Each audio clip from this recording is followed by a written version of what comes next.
Hi Heather, this is one of your favorite little men here. This is Spike. Say hi to Heather, Spikers. Say hi, Spikers. This coop is not even actually outfitted for them. All this stuff is old stuff that was in here before, but I put them in their little pen today because it's nice and sunny and warm, and they can quit torturing the big ladies. He just shakes, Spike does. Say hey, Spikers. Say hey, Spikey. What you shaking so for? You okay?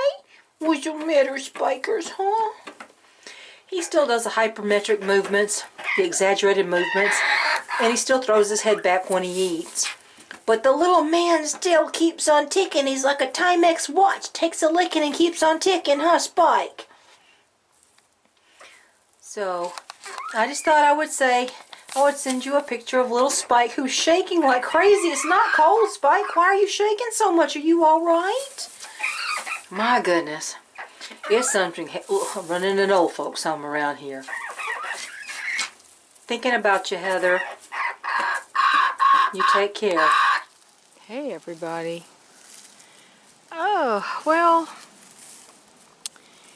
I started getting the garden prepped today. Removed a fence that the tomatoes were on last year.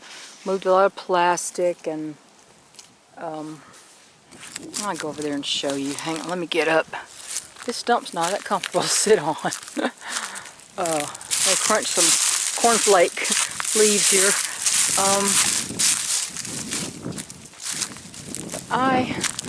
Good thing I lift weights. I can lift these 4x4s. But that roll was the fencing that went across there that the tomatoes were on. And I got all this stuff. That's not a real snake. People keep going, there's a snake, there's a snake. I keep saying, it's a rubber snake, it's a rubber snake. Used to have two of them. The other one got run over by a lawnmower. All this stuff was stuff that was holding down all the black plastic. All these stones and all these, some of these are semi-rotten boards, some are 4x4s. And they were all out there. And I rolled up this fencing, and I removed a whole bunch of stuff. And I've got to fold up this plastic. And, you know, I said something about, well, I guess it's time we can till up the garden now, because I've got everything out of the way. Till up the garden, get all this green stuff out of here. A lot of it's chickweed and some other stuff growing. And my husband says, well, I'm not going to till it. He said, it's so soft, I think we just rake it up. I don't think we have to till it. And I said, okay. And then, of course, he goes and he starts to mess with the little tiller.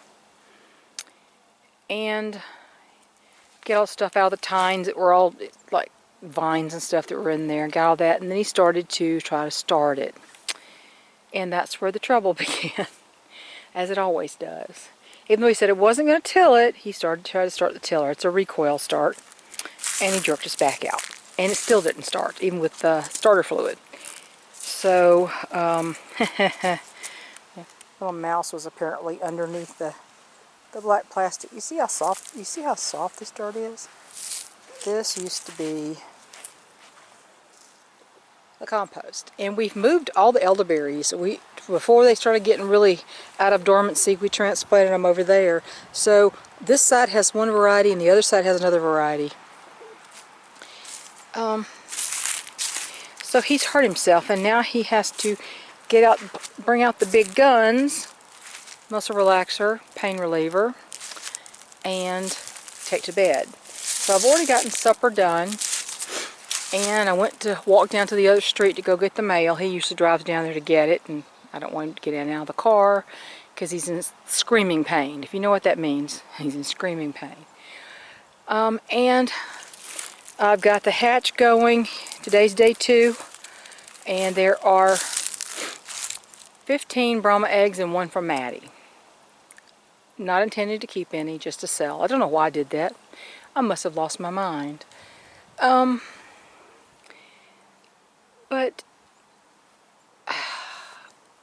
I was trying to coordinate a little bit getting chicks from the feed store with the hatch. Even though I don't necessarily want them in the same brooder, it's possible that I won't be able to sell them all right away, and I might end up with some Brahma chicks in the brooder with these other hatchery chicks. Easter eggers and Bantam Cochins. And so I started looking on the list from that particular country store that does not vaccinate for Merrick's, which is what I want. I don't want them vaccinating for Merrick's. It's the only one I know of that doesn't right now around here. And they're getting, on the day after this hatch is due, some French blue copper Morans, which is fine, but those are large fowl birds. Now they're not the heaviest bodied birds. I take it they're 6.5 pounds for the hens, which is all they would be as pullets. They're not straight run, they're pullets. Sexed pullets, unless an accident gets in there, which I've had before. But then I also want the Easter egger pullets and the Bantam Cochins, which don't come in until the 9th of April. And so I'd have them two different ages. I don't like to make them 2 different ages unless they're within 2 weeks of each other, and that would be over 2 weeks. And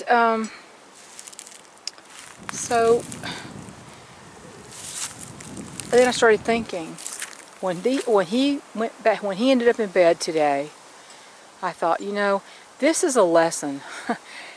People, I've always said, and people hear me, I say it all the time, and you're getting tired of it.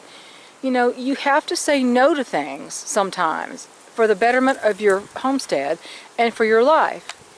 And, I get just as caught up in wanting new chicks as anybody else. I just haven't had hatchery chicks in a long time. But I have to think, I may be the only one managing these birds. And if it was just me and nobody else, would I even have chickens? Because he eats 4 eggs a day. I don't.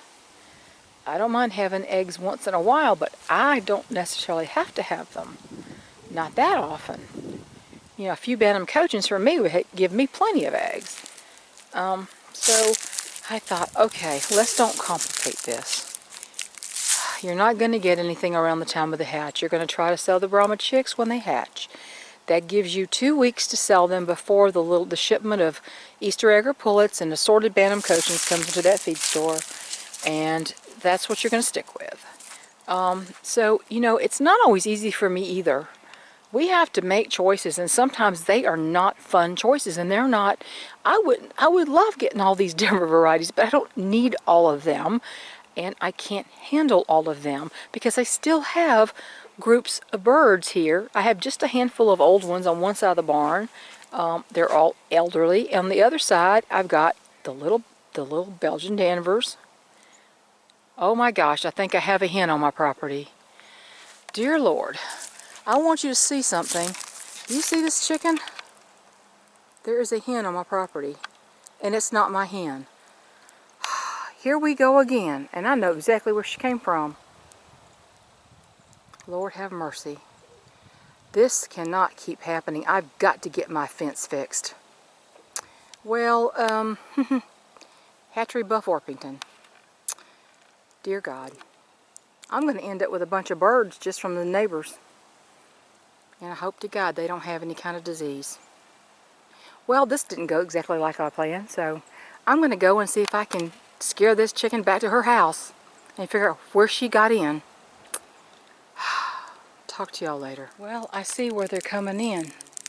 I actually today pulled up a roll of 3-foot welded wire fencing with 2 end posts that I had my tomatoes on last year. It was sitting in a roll, thank goodness, because what I did is, see, there's a section of fencing from there to over here that has been crushed by that fallen tree on the other side of the fence.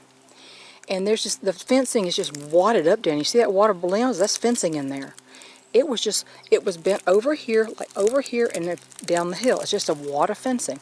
So I took that roll of fencing I pulled out of the garden today, and I pushed that stake between the livestock fencing, and I hooked it onto there, and I put it across this opening, and I hooked it onto the other, where the livestock fencing is still intact over here, where it got broken off, and I hooked it there. You can still see that there's part of my roll right there. That roll of fencing is still right there with the post in it. It's still right there with the post in it. So that's where they're coming in. And when I was down here fixing it, there was a whole bunch of chickens out here. This is my property. My property goes all the way down to that road. See that little flat road before it goes down the neighbor's property? It goes to the middle of that road. There were chickens all up on my bank over here. There was a big red rooster. I think it's a well-summer rooster, because I saw a well-summer hen. I saw some other hens. So, and the Buff Orpington that was up here earlier. So they were just walking through the fence here, because that tree had fallen. And, great. It used to be leaning. It was leaning on that, and I didn't notice it had gone ahead and slid off. It slid right off, crushed this fence, and because we had like a bump out, like a square area bumped out, and we would open it up and put shavings in it a long time ago, and we just hadn't used it. And when the tree crushed that fence of that little enclosure that is kind of angled down the hill, it just snapped it right off the perimeter fence here. Thank goodness I had that little row of fencing, so now this section right here is patched. But I'm going to have to get somebody out here, because you see that dead tree right there that's leaning? That's a corner post of the perimeter fence. That perimeter fence is laying over. It is almost flat on the ground. So I'm either going to have chickens bring disease up here, or I'm going to have a rooster come up here and fight my roosters who are free ranging, or my chickens are going to end up following theirs back down the hill. I didn't even know they had chickens. They've never had chickens before. I wasn't aware. He talked about it years ago, but I wasn't aware they'd ever gotten them. I don't talk to my neighbors. This is the guy I've had all kinds of trouble with from his dog coming up here. Caught a German Shepherd up here not that long ago from that house. So I'm going to have to get somebody up here to repair the fence from where, see that row of Lelands right there? Behind the perimeter fences there, it's already been crushed by numerous trees. I'm just going to have somebody clear this fence line and put me up new fencing. This whole side of the property, from the corner where the pasture is, all the way down, all the way up to the street, way up yonder, is 420 something feet. But all up there is it's pretty much intact. It's just when it starts to get behind the Lelands up here and all the way down the pasture corner, it's sort of compromised. But I didn't know it was that compromised. I didn't realize that fence was completely down in about a 10-foot section. Well, maybe 8 feet. Not now. Tom couldn't help me. See, this is another thing. Living alone on a homestead. If you are left alone on a homestead, this is what you got to contend with yourself. See, I had to do this myself. This is a quick patch. And it just so happened that I lucked out today, and I happened to roll up that piece of fencing and left the post attached to it. So I could drag it down the hill by myself, risking a broken ankle. See how far up the hill it is? I mean, that's way up yonder. There's a garden right there. You see the slope we got here. You see the slope. And it's covered in leaves, and so I don't know what's under them. I have to be very careful I don't fall and break another bone. So this is an example. This is an illustration of what happens when you're left alone and you have to do it all for yourself. I haven't run perimeter for a long time. I haven't hiked the perimeter for quite a while. I'm going to have to hike the perimeter. I'm going to have to call somebody out here, some handyman or something, and buy fencing, buy some posts, bigger posts than that. I've got to get some real decent heavy-duty posts now. And even if it's just 4-foot fencing, it needs to be decent 4-foot fencing and higher posts, so I can put stringers over the fence if I want to, in effect, raise the height of it. So, for now, the patch is in, unless they find another place to go through. And who knows, I mean. So this is a danger to my flock, so I'm going to have to deal with it. Here comes another expense. And my husband can't help me with it right now, so here I am. See how far down the hill we are? See that? See? Good grief. And you never know what you're going to have to deal with on a daily basis, do you? When those guys cut the driveway, those trees in my driveway, I got to have them cut this one. That is a very tall oak tree. And if it falls, it's going to fall across my garden or fall on that building. I don't know what it's going to do, but I've got to have them guys cut this tree. The reason it's like that is because we had a burn pile I got chickens buried out here now, but I had a burn pile over here, and the heat from the burn pile damaged the tree. So now look at it. The burn pile wasn't that close, but it sure got hot over here. So that's my lovely drama for the day, as if I needed some more. But it's just another example of, you know, what's going to pop up, and you don't know what you're going to have to handle by yourself. I'm just lucky I took that fence down today. I'm so happy I did. Last thing I expected to see when I look up was a strange chicken on my property again. So, well, I'm going to quit rambling. I'm going to let y'all go because I got to go get me something to drink. My throat is parched like the Sahara Desert. Got to go get me something to drink, and I'm going to go sit on the porch. Bye, y'all.